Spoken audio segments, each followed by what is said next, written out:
ஓம் சாந்தி 31/5/2025 காலை முரளி பாப்தாதா மதுபன். பரமாத்மாவின் மகாவாக்கியம். இனிமையான குழந்தைகளே, எதுவரை வாழ்கிறீர்களோ அதுவரை படிக்க வேண்டும், படிப்பிக்க வேண்டும். குஷி மற்றும் பதவிக்கான ஆதாரம் படிப்பாகும். கேள்வி: சேவையில் வெற்றி பெறுவதற்காக எந்த ஒரு முக்கியமான குணம் வேண்டும்? பதில்: சகிப்புத்தன்மையினுடைய குணம் வேண்டும். ஒவ்வொரு விஷயத்திலும் சகிப்புத்தன்மை உடையவராகி தங்களுக்குள் குழுவை அமைத்து கொண்டு சேவை செய்யுங்கள். சொற்பொழிவாகிய நிகழ்ச்சிகளை எடுத்து வாருங்கள்.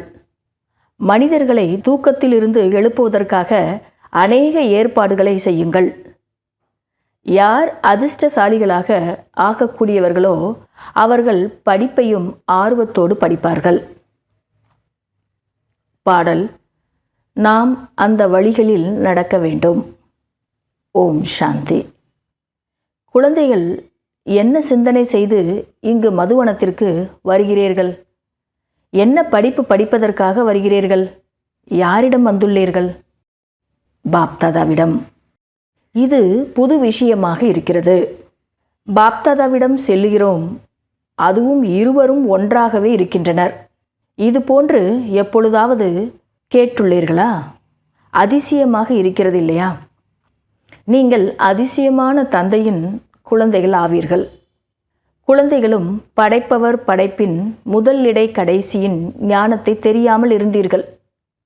இப்பொழுது படைப்பவர் படைப்பினை வரிசை கிரமமாக முயற்சிக்கு ஏற்றாற்போல் தெரிந்துள்ளீர்கள். எவ்வளவு அறிகின்றீர்களோ, எவ்வளவு பிறருக்கு புரிய வைக்கின்றீர்களோ அவ்வளவு குஷியும் எதிர்காலத்தில் பதவியும் கிடைக்கும். முக்கியமான விஷயமே இப்பொழுது நாம் படைப்பு மற்றும் படைப்பவரை பற்றி தெரிந்து கொள்வதுதான். இப்பொழுது தந்தை தூய்மையாக்கி கொண்டுள்ளார் எனும்போது தந்தையின் படிப்பினைகள் மீது கவனம் கொடுக்க வேண்டும். தந்தை சொல்லிட்டு இருக்காங்க, அனைத்திற்கும் ஆதாரம், அதாவது நம்ம மகிழ்ச்சியாக இருக்கணும்னாலும் சரி, எதிர்காலத்தில் நல்ல பதவி கிடைக்கணும்னாலும் சரி, முக்கியமான விஷயம் என்ன அப்படின்னா படைப்பவர் பற்றி தெரிஞ்சுக்கிடணும், படைப்பு பற்றி தெரிஞ்சுக்கணும். பாபா நம்மளை தூய்மையாக மாற்றிக்கிட்டு இருக்கிறாரு அப்படின்னு சொல்லும்போது அவர் என்ன சிக்ஷைகளை கொடுக்குறாரோ, கல்வியை கொடுக்குறாரோ அதன் மீது நம்ம கவனமும் கொடுக்கணும் அப்படின்னு தந்தை சொல்கிறாங்க. ஒவ்வொரு விஷயத்திலும் சகிப்புத்தன்மையும் வேண்டும். சொற்பொழிவு போன்ற நிகழ்ச்சிகளை வைக்க வேண்டும். அதாவது தந்தையை பற்றி நீங்கள் 2 மணி நேரம் சொற்பொழிவு நிகழ்த்தலாம். தந்தையை நினைவு செய்வதால் குஷி இருக்கும் என்பதை நீங்கள் அறிந்துள்ளீர்கள்.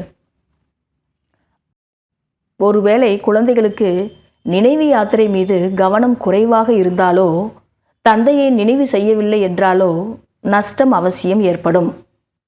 நினைவு செய்வதன் மூலம் ஒரேடியாக சொர்க்கத்திற்கு சென்று விடுகிறீர்கள்.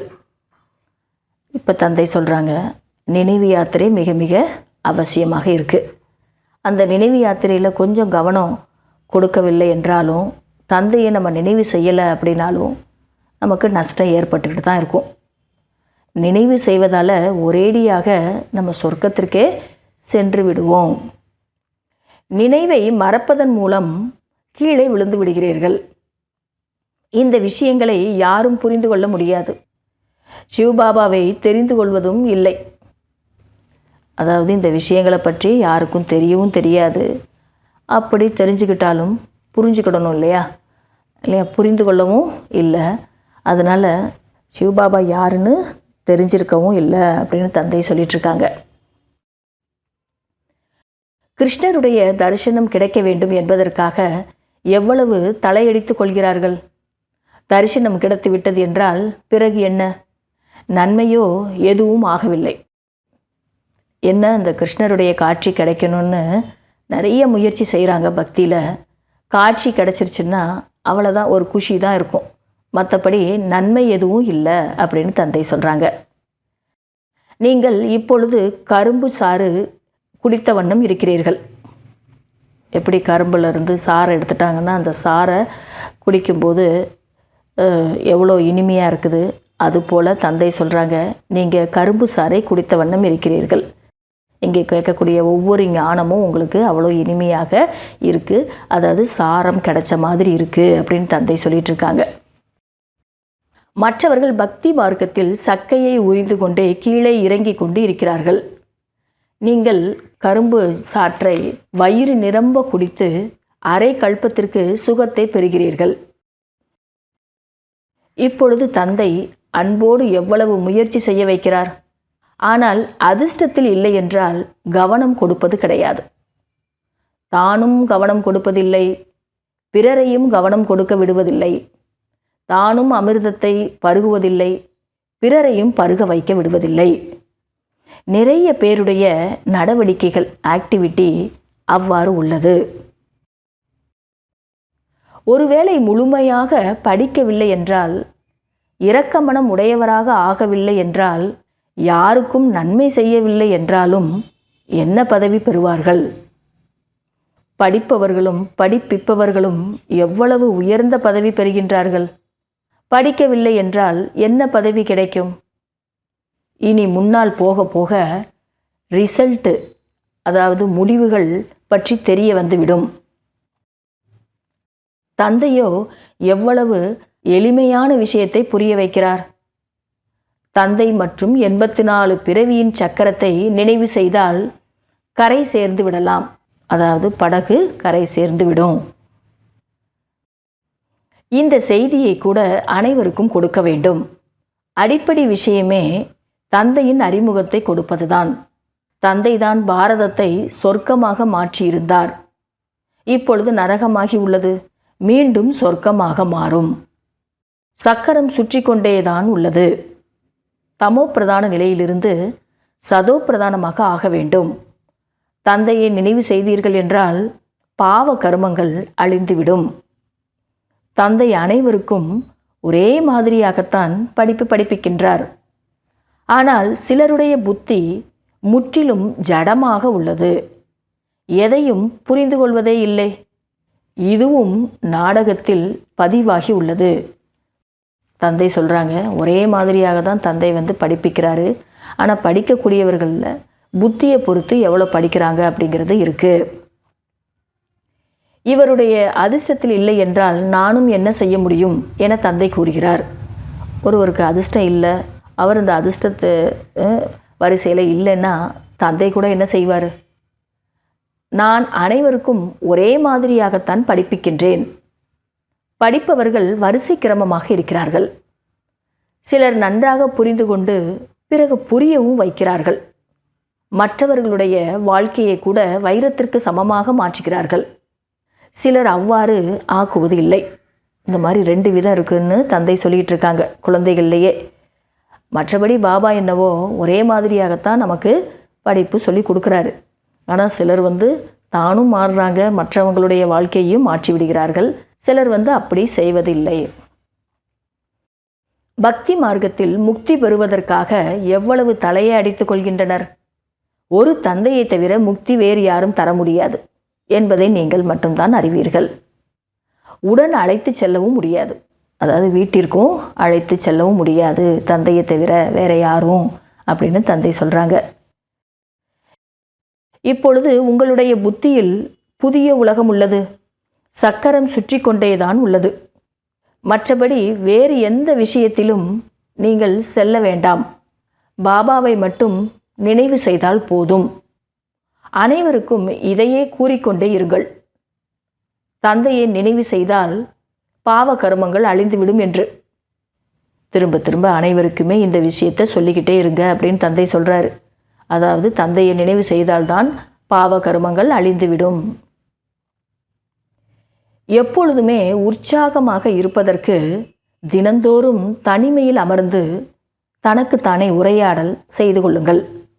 சிறிது காலம்தான் இந்த அமைதியற்ற அசாந்தியான உலகத்தில் இருப்போம். பிறகு அசாந்தியின் பெயரே இருக்காது. இந்த மாதிரிலாம் தனக்குத்தானே தனிமையில் அமர்ந்து பேசிக்கிடும் போது தனக்குத்தானே ஒரு உற்சாகம் கூட ஊக்கம் கூட வரும் அப்படின்னு தந்தை சொல்கிறாங்க. மனதிற்கு எப்படி அமைதி கிடைக்கும் என்பது கூட யாரும் தெரிந்திருக்க முடியாது. அமைதிக்காகத்தான் செல்லுகிறார்கள். ஆனால் அமைதியின் கடலானவர் தந்தை மட்டும்தான். வேறு யாரிடமும் அந்த அமைதி கிடைக்காது. குழந்தைகளாகிய உங்களுடைய புத்தியில் இது ஒலித்து கொண்டே இருக்க வேண்டும். படைப்பவர் மற்றும் படைப்பை அறிந்து கொள்வது, இதுதான் ஞானமாகும். நல்லது. இனிமேலும் இனிமையான, காணாமல் போய் வெகுகாலம் கழித்து கண்டெடுக்கப்பட்ட ஆன்மீக செல்ல குழந்தைகளுக்கு தாயும் தந்தையுமாகிய பாப்தாதாவின் அன்பு நினைவுகள் மற்றும் காலை வணக்கம். ஆன்மீக குழந்தைகளுக்கு ஆன்மீக தந்தையின் அன்பு நினைவுகள் மற்றும் காலை வணக்கம். கடைபிடிக்க வேண்டிய முக்கிய சாராம்சம். முதல் பாயிண்ட்டு, நேரத்தை ஒதுக்கி தனிமையில் தனக்குத்தானே பேசிக்கொண்டு தன்னை ஊக்கப்படுத்தி கொள்ள வேண்டும். தனக்கு சமமாக மாற்றுவதற்குரிய சேவை கூடவே சாட்சியாக இருந்து ஒவ்வொருவருடைய பார்ட்டையும் பார்ப்பதற்கு பயிற்சி செய்யுங்கள். 2வது பாயிண்ட்டு, தந்தையை நினைவு செய்து தன்னைத்தானே மாற்றிக்கொள்ள வேண்டும். தன்னுடைய மனதில் கேட்க வேண்டும், நான் செய்தியாளனாக ஆகியுள்ளேனா? இறைவனுடைய செய்தியை கொடுப்பதற்கு செய்தியாளனாக ஆகியிருக்கிறேனா?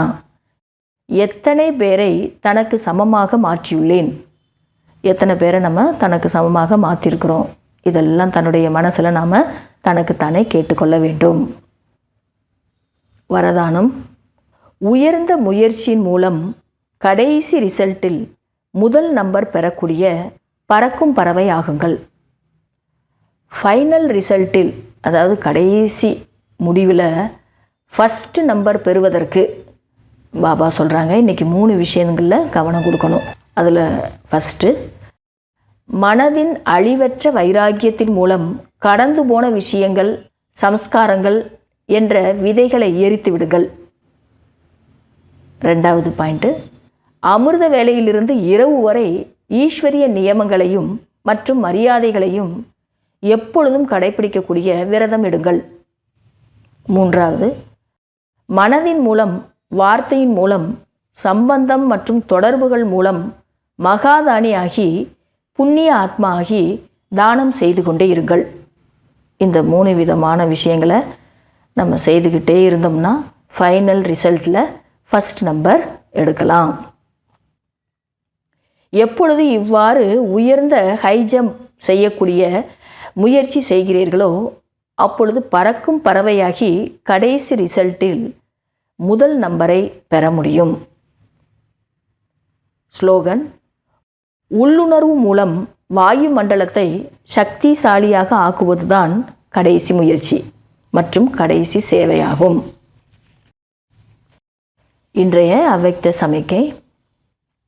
விசேஷ ஆத்மாக்களை மற்றும் மகான் ஆத்மாக்களை தேசத்தின் மற்றும் உலகத்தின் தனித்துவம் வாய்ந்தவர்கள் என்று சொல்லுவார்கள். தூய்மையின் பெர்சாலிட்டி என்றால் ஒவ்வொரு செயலிலும் மகான் தன்மை மற்றும் விசேஷத்தன்மை. ஆன்மீக பெர்சாலிட்டி உடைய ஆத்மாக்கள் தன்னுடைய சக்தியையும் நேரத்தையும் எண்ணத்தையும் வீணாக இழக்க மாட்டார்கள், பயனுள்ளதாக ஆக்கிக் கொள்வார்கள். இப்படிப்பட்ட பெர்சாலிட்டி உடையவர்கள் ஒருபொழுதும் சின்ன சின்ன விஷயங்களில் தன்னுடைய மனம் புத்தியை பிஸியாக வைக்க மாட்டார்கள்.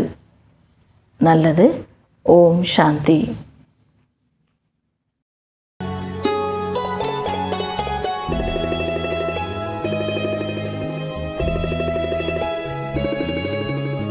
உன்னாலே பாபா உயர்ந்தேனே நானும் என் மனதார நன்றி சொல்வேன் என்னாலும். உன்னாலே பாபா உயர்ந்தேனே நானும் என் மனதார நன்றி சொல்வேன் என்னாலும். தாய்க்கு எல்லாம் தாயே நானும் தன் சேயே, தாய்க்கு எல்லாம் தாயே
உனை